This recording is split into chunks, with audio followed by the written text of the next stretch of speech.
किरिस का सुनने का गाना किरिस का सुना किरिस का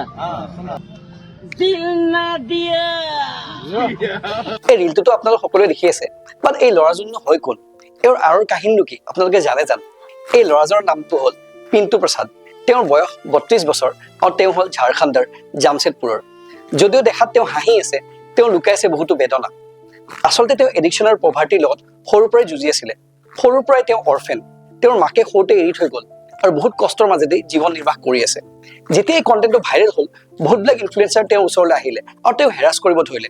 ফাইনেলি তেওঁ অশান্তি পালে আৰু কেমেৰাৰ পৰা দূৰত থকা সিদ্ধান্ত ল'লে কাৰণ কেমেৰাই তেওঁক জীৱন নিৰ্বাহ নিদিয়ে আমি দেখিছোঁ আগতে এনেকুৱা ইনফ্লুৱেঞ্চাৰ বহুত ভাইৰেল হৈছিলে যেনে ৰানু মণ্ডল ভাইৰেল হ'ল হিমেশ ৰেশমিয়াই গানো গোৱালে কিন্তু এতিয়া তেওঁৰ অস্তিত্ব ক'ত তেওঁৰ অস্তিত্বই নাই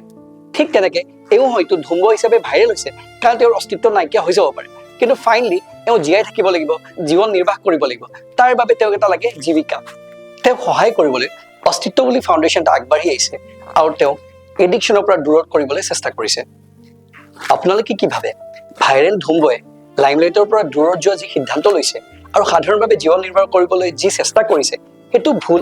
নে শুদ্ধ এই ভাইৰেলটি চিৰস্থায়ী নে খন্তেকীয় আপোনালোকে কমেণ্ট ডাউন কৰিব